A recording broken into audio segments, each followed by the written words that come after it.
আর কি বলবো ভাই, মার্বেল তো এবার মনে হচ্ছে আগুন লাগাবে। সকাল সকাল ঘুম থেকে উঠেছি এবং উঠেই দেখি দুখানা ট্রেলার চলে এসেছে। প্রথম হচ্ছে আমাদের ডুমসডের, যেটা ট্রেলার না, যেটাকে তারা স্পেশাল লুক বলেছে, তবে সেটা কাইন্ড অফ ট্রেলার এবং অনেক কিছু রিভিল হয়েছে এবার। এবং তারপরে আমাদের বহু প্রতীক্ষিত ভিশন কোয়েস্ট। যাই হোক, প্রথমে আমাদের ডুমসডে নিয়ে একটু আলোচনা করা প্রয়োজন, কারণ এবার আমরা অনেক কিছু জানতে পেরেছি। আমরা জানতে পেরেছি যে ডুম যে আসলেই খারাপ মানুষ না।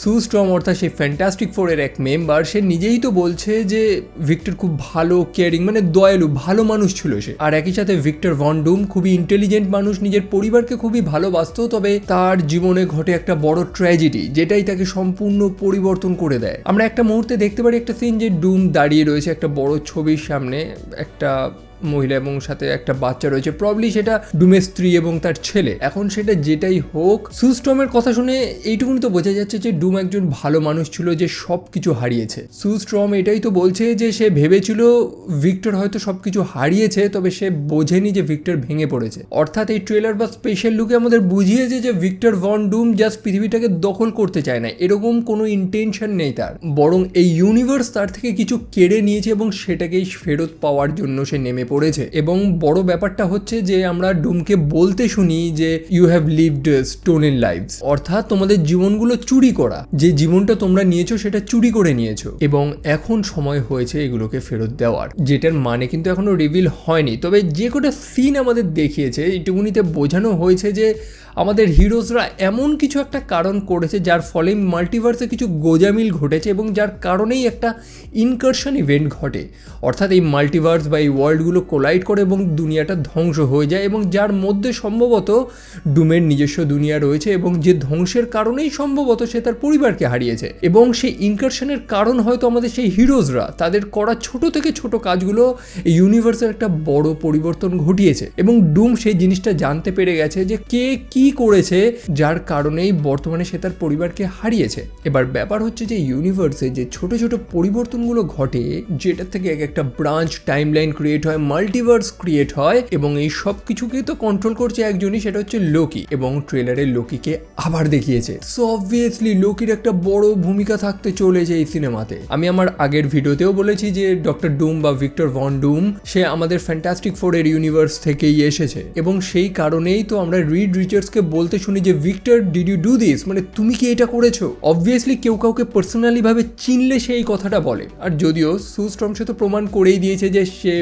ভিক্টরকে অনেক আগে থেকেই চেনে, যে সে খুব ভালো ইন্টেলিজেন্ট একজন কেয়ারিং মানুষ ছিল। এবং এই ফ্যান্টাস্টিক ফোরের সাথে ডুমের অনেক হিস্ট্রি রয়েছে, তাদের অনেক রাইভালরি রয়েছে প্রযুক্তিগত। তো রিড রিচার্ডস অবভিয়াসলি তাকে চেনে পার্সোনালি, এবং সেই কারণে সে জিজ্ঞেস করছে ডক্টর ডুমকে যে ভিক্টর তুমি কি এইগুলো করেছো।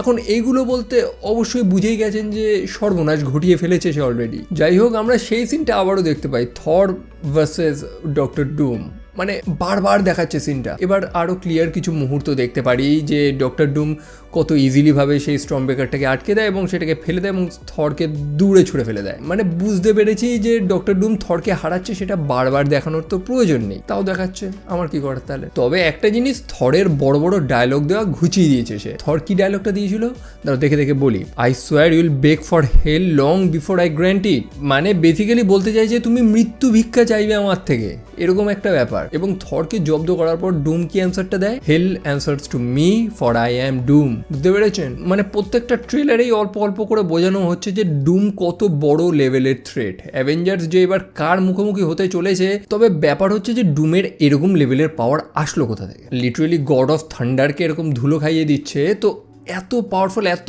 ওভার পাওয়ার সে হয়ে গেল কি করে? দেখো, ডক্টর ডুম খুবই ইন্টেলিজেন্ট, ঠিক আছে, তার কাছে প্রযুক্তি আছে, সায়েন্স আছে, এইটুকুন তো বুঝলাম। তবে সায়েন্স দিয়ে সব কিছু হবে না, তার কাছে ম্যাজিক্যাল পাওয়ারও রয়েছে, যে সব কিছু ব্যবহার করেই সে এই সম্পূর্ণ রিয়েলিটিসটাকে নিজের মতন করে বানাবে, কন্ট্রোল করবে। মানে আমি যদি সহজ পাতি ভাষায় বলি যে ডুমের সাথে ফাইটটা এবার হাতাহাতির ফাইট না, অ্যাকচুয়ালি ডুম একদম কসমিক লেভেলে চলে গেছে, যে লিটারেলি মাল্টিভার্সকে কন্ট্রোল করতে পারবে। তার ক্ষমতাটা ওই হাতাহাতির লড়াইয়ের মধ্যে আর নেই। ট্রেলারে আমরা আরো অনেক কিছু দেখেছি, থর এবং থরের সেই দত্তক নেওয়া মেয়ে লাভ তাকেও দেখতে পেয়েছি। গল্পে কিন্তু এরকম বেশ কিছু সিন দেখি যে থর তার মেয়ের সাথে, স্টিভ ও তার বাচ্চার সাথে, অন্যদিকে জনি স্ট্রম সে সম্ভবত ফ্র্যাঙ্কলিনের সাথে, মানে প্রত্যেকের ভালোবাসার মানুষগুলোকে জড়িয়ে রয়েছে, যেটা প্রমাণ করার চেষ্টা করছে যে ডুম এই সব কিছু কেড়ে নেবে। ডুম তো বলেইছিল যে তোমাদের এই লাইফগুলো, এই জীবনগুলো চুরি করা, এবং আমি এখন সেটা নিতে এসেছি। যাই হোক, স্টিভকে নিয়ে যে প্রশ্নগুলো ছিল সেগুলো এখনও রয়েই গেছে, ক্লিয়ার হয়নি যে স্টিভ কিভাবে আসলো এবং এই স্টিভটা আসলে কোন ইউনিভার্সের। হ্যাঁ, অবশ্যই মাল্টিভার্স নিয়ে সিনেমা, তো কোনো একটা ইউনিভার্সের স্টিভ তো চলে এসেছে, গোটা ইউনিভার্সে ক্রাইসিস চলছে। এছাড়াও আমরা ট্রেলারে শুরুকে দেখতে পেয়েছি যে বর্তমানে ব্ল্যাক প্যান্থার রয়েছে, লোকিকে দেখতে পেয়েছি, তারপর এক্সম্যানের আরও কিছু ক্লোজ লুকস দেখতে পেয়েছি। মানে এটা জাস্ট আর ট্র্যাডিশনাল অ্যাভেঞ্জার্স টিম আপ না, যে অ্যাভেঞ্জার্সরা একত্রিত হয়ে লড়ছে, সবাই এখানে ইনক্লুডেড রয়েছে। ডুম এত বড় একটা থ্রেটে পরিণত হয়েছে। যাই হোক, লোকিকে নিয়ে যখন কথা হচ্ছে, তো ব্যাপার হচ্ছে যে ডুম যদি এত কিছু করে তো লোকি তাকে আটকাতে পারছে না, কারণ লোকির হাতে তো সেই পুতুলের দড়ি রয়েছে, সেই স্ট্রিংসটা রয়েছে তার কাছে। সো এখানে কিছু থিওরিজ চলে আসতে পারে, ডুম হয়তো এমন কিছু আবিষ্কার করেছে বা এমন কিছু ডিসকভার করেছে যেটা লোকির কন্ট্রোলের বাইরে, বা সে লোকির পাওয়ারটাও চুরি করতে পারে। মানে যে কাজটা টিভিএ করছে এতদিন, সেই কাজটা ডুম নিজে করে নিয়েছে, মাল্টিভার্সকে সে নিজের মতন করে কন্ট্রোল করবে। আদারওয়াইজ ডুমের এই সব কাজকর্ম লোকির বানানো সেই মাল্টিভার্সেরই অংশ। আমরা তো দেখেছি অনেক বড় বড় ট্র্যাজেডি ঘটেছে, থ্যানোস স্ন্যাপ করে সবাইকে গায়েব করে দিয়েছিল 5 বছরের জন্য, কিন্তু টিভিএ আটকাতে আসেনি, কারণ এটা এই মাল্টিভার্সের প্ল্যানেরই অংশ, এটা ওই ব্রাঞ্চেরই অংশ ছিল, তাই তারা ইন্টারফেয়ার করছে না। তো এমনও হতে পারে যে ডুমের এই কীর্তিকলাপগুলো সব কিছু আগের থেকে প্রি প্ল্যান্ড ছিল, তবে আমার একদমই এটা মনে হয় না। ডুমের সাথে ডেফিনেটলি লোকির কোনো কনফ্লিক্ট তো লাগবে, আইদার ডুম লোকির পাওয়ারটা চুরি করবে, অথবা ডুমের কাছে অন্য কোনো পাওয়ার রয়েছে, সেটা ফ্র্যাঙ্কলিনের পাওয়ারও হতে পারে।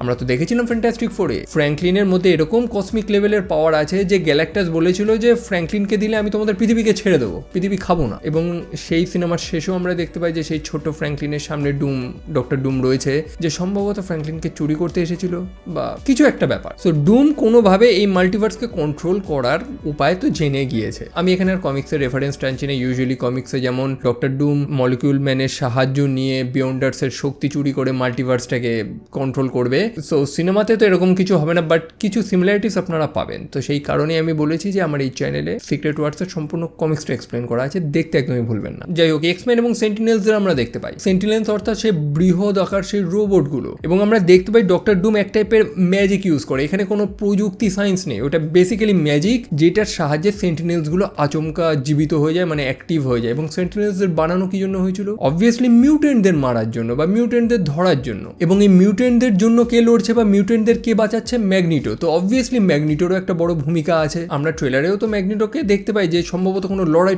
লড়েছে, সম্ভবত ডক্টর ডুম বা সেই সেন্টিনেলসগুলোর সাথে লড়েছে। যাই হোক, ডক্টর ডুম নিজে লড়বে না, বরং সেন্টিনেলসদের জাগিয়ে দিয়েছে যারা সেই মিউটেন্টদের সাথে লড়বে, অর্থাৎ এক্সম্যানদের সাথে লড়বে। একই সাথে আমরা একটা ধ্বংস হয়ে যাওয়ার শহর দেখতে পাই, যেটা বেসিক্যালি নিউ ইয়র্ক শহর। তবে দুনিয়াটা কে ধ্বংস করলো? ইনকারশনের কারণে কি ওরকম কিছু এফেক্ট হয়েছে, নাকি ডুম ধ্বংস করেছে আমরা জানি না। আমরা রিড রিচার্ডসকে দেখি যে ডক্টর ডুমকে জিজ্ঞেস করছে যে ভিক্টর তুমি কি এই কাজটা করেছো? তো সম্ভবত ডুম এই কাজটা করেছে। এবং বেশ কিছু লড়াইয়ের সিনও আমরা দেখতে পাই যে ডুম যখন সেন্টিনেলসদের জাগিয়ে দিচ্ছে। আমরা সাইক্লপসকেও দেখেছিলাম সেখানে লড়াই করছে। তো প্রবলি এই শহরটাতেই এই ঘটনাটা ঘটেছে, এই বৃহৎ লড়াইটাই নিউ ইয়র্কেই ঘটবে, এবং এটা সম্ভবত এক্সম্যানদের ইউনিভার্স, মানে গল্পের শুরুতেই আগে এক্সম্যানের ইউনিভার্সটাকে তারা ধ্বংস করবে, এরকমই একটা কিছু প্ল্যান আছে আমার মনে হচ্ছে। একই সাথে আমরা এটাও তো দেখতে পাই যে প্রফেসর এক্স জানলা থেকে আকাশে কিছু একটা বিস্ফোরণ টাইপের দেখছে, সম্ভবত ইনকারশন বা কোনো বড় যুদ্ধ হচ্ছে। তো এক্সম্যানদের ইউনিভার্স হয়তো ধ্বংস হচ্ছে, অথবা ডক্টর ডুম নিজস্ব যে দুনিয়াটা বানিয়েছিল ব্যাটেল ওয়ার্ল্ড, অ্যাকচুয়ালি ইনকারশনের কারণে যে মাল্টিভার্স ধ্বংস হয়ে যাবে, তো ওই ধ্বংস হওয়ার দুনিয়াগুলোর ছোট ছোট অংশগুলো নিয়ে ডক্টর ডুম নিজস্ব একটা দুনিয়া বানাবে, যেটার নাম হচ্ছে ব্যাটেল ওয়ার্ল্ড, যেখানে ডুম রাজ করবে। তো সম্ভবত এটা সেই ব্যাটেল ওয়ার্ল্ডও হতে পারে, নাও হতে পারে, কারণ আমরা জাস্ট স্পেকুলেশনের উপরে যাচ্ছি, সিনেমা না দেখা অবধি আমরা কিছু কনফার্ম তো হতে পারছি। যাই হোক, সবশেষে একটা জিনিসই ক্লিয়ার করা হচ্ছে যে ডুম জাস্ট একটা ভিলেন না, সে একটা অ্যান্টাগনিস্ট। আমরা তাকে ভিলেন রূপে দেখছি, তবে সে নিজেকে একটা হিরো মনে করছে। সে অ্যাকচুয়ালি মনে করছে যে সেই দুনিয়াটাকে বাঁচানোর চেষ্টা করছে। এবং টু বি অনেস্ট, কমিক্সে ডক্টর ডুম যে কাজটা করেছিল সেটা কিন্তু খারাপ কাজ না। গোটা দুনিয়া যখন ধ্বংস হচ্ছিল ইনকারশনের কারণে, ডক্টর ডুমই কিন্তু সব পিসগুলো টুকরোগুলোকে একত্রিত করে একটা দুনিয়া বানিয়েছিল, যে কারণে বহু মানুষ বেঁচে গিয়েছিল। তার দোষ হচ্ছে যে সে নিজের মতন করে রাজ করা শুরু করে, নিজেকে গড এম্পারার মনে করা শুরু করে, এটাই হচ্ছে তার দোষ। তবে প্রথমে তার উদ্দেশ্যটা কিন্তু খারাপ ছিল না, যার কারণেই ডক্টর স্ট্রেঞ্জ শুরু থেকেই তাকে সাহায্য করে গেছিল। সো এখান থেকে এই থিওরিটাও ক্লিয়ার হয়ে যাচ্ছে যে ডুম ম্যাজিক্যাল পাওয়ার্সগুলো কোথা থেকে পাচ্ছে। প্রবাবলি স্ট্রেঞ্জ তাকে শিখিয়েছে বা স্ট্রেঞ্জের থেকে, আই ডোন্ট নো। একই সাথে একটা সিনে আমরা দেখতে পাই যে ডুমের পাশে কেউ একজন দাঁড়িয়ে রয়েছে, সেটা ডক্টর স্ট্রেঞ্জ হতে পারে বা কোনো ল্যাটভেরিয়ান উইচ হতে পারে, যেটা আমাদের প্রথমে টিজ করা হয়েছিল 3টে উইচ থাকতে পারে। সো ডুমকে কোনো ম্যাজিক্যাল পাওয়ার তো হেল্প করছে, এটুকুনি আমরা জানি। সো ডুমের অ্যাকচুয়াল উদ্দেশ্যটা কি, তার পাগলামির মেন কারণটা কি, সেটা তো নয়। এরপরে কিছু ট্রেলার বা কিছু ক্লিপস যদি বেরোয় তো সেখান থেকে যেটুকুনি বুঝতে পারবো। তবে এবার ব্যাপার হচ্ছে যে আরডিজের সাথে ডক্টর ডুমের এক্স্যাক্ট কানেকশনটা কি। দেখুন, একটা জিনিস মার্ভেল খুব দারুণভাবে আমাদের ট্রিক করেছে। আরডিজে ডক্টর ডুমের রূপে আসছে, খুবই ভালো কথা, কিন্তু তারা এটা বলেনি যে সেটা আয়রন ম্যানের ভেরিয়েন্ট, অর্থাৎ এই দুনিয়াতে সে ভালো টনি স্টার্ক এবং অন্য দুনিয়াতে সে খারাপ ডক্টর ডুমে পরিণত হয়ে গেছে, ওরকম কোনো ব্যাপার না। সেম মুখ তবে আলাদা পরিচয়, এটা হতেই পারে। সো এখানে খুব চালাকি ইউজ করা হয়েছে। অনেকে ভাবছে যে আমরা জানতে পারবো যে টনি স্টার্ক এত ভালো মানুষ ছিল, হঠাৎ ভিলেন কেন হয়ে যাচ্ছে, এরকম আশা করি কিছু দেখাবে না। তবে গল্পে একটা দুর্দান্ত সাইকোলজি কাজ করবে, যেটা আমি আগেও বলেছি। যেহেতু তার মুখটা টনি স্টার্কের সাথে মিলে যায়, তো সেই কারণে বহু চরিত্র একটু কনফিউশনে পড়ে যাবে। তাদের লড়াই করার সময় নানান সমস্যায় তারা পড়তে পারে, কারণ টনি খুব প্রিয় একজন মানুষ ছিল, তারা টনিকে হারিয়েছে। টনির ক্ষেত্রে তাদের একটা ইমোশন কাজ করে, এবং সেম মুখটা যখন তারা ডক্টর ডুমের মুখে দেখবে, সেই জিনিসটাকে তারা কিভাবে ফেস করবে, এই জিনিসটা দেখার মতন রয়েছে। তো সব শেষে আমরা ডক্টর ডুমকে এক্স্যাক্ট সেই চড়াচড়িত ভিলেন বলতে পারি না, যে গোটা দুনিয়ায় রাজ করবো, সব ধ্বংস করে দেবো, ওরকম টাইপের ভিলেন সে না। প্রবলি মানুষদের পাগলামির কারণে মাল্টিভার্সে কোনো গোলমাল ঘটেছে, ইনকারশন ইভেন্ট ঘটছে, অর্থাৎ দুনিয়া ধ্বংস হয়ে যাচ্ছে, এবং ডক্টর ডুম এই ইনকারশনের কারণটা জানতে পেরেছে, যে অর্থাৎ কোনো ক্যারেক্টার টাইম ট্রাভেল করেছে, এর কারণেই সেই ইনকারশনটা ঘটেছে, এবং যার কারণেই হয়তো ডক্টর ডুমের পরিবার হারিয়ে গেছে বা মারা গেছে তার পরিবার, এবং সেখান থেকেই ডক্টর ডুমের একটা ইমোশনাল জার্নি শুরু হয়। সে একটা সম্পূর্ণ অন্ধকার রাস্তা নিয়ে নেয় এবং একটা ভিলেনে পরিণত হয়ে যায়। বেসিক স্টোরি এটাই হবে আমার তো মনে হচ্ছে। আমি মনে করছি যে সম্ভবত এই ডুমসডে হয়তো বড় সড়ো কিছু একটা ঘটাবে, রেকর্ড সব ব্রেক করে দেবে, থিয়েটারে মনে হয় মারপিট টারপিট বাঁধাবে, কেউ না কেউ তো ইনজিওর্ড হবে স্পয়লার দেওয়ার জন্য। প্রতিবার আমরা জানতে পারি মার্ভেলের কোনো একটা সিনেমা খুব একটা হাইপ ক্রিয়েট করেছে এবং কেউ একজন উদ্যম গণধোলাই খায় স্পয়লার দিয়ে দেওয়ার জন্য। সো এরকম কিছু একটা কাণ্ড তো ঘটবে এবার। জোকস অ্যাপার্ট, তো ভিডিও আপাতত এইটুকুনি রাখছি। দেখা হচ্ছে আপনাদের সাথে পরের আর একটা ভিডিওতে। চলো, টেক কেয়ার অ্যান্ড বাই।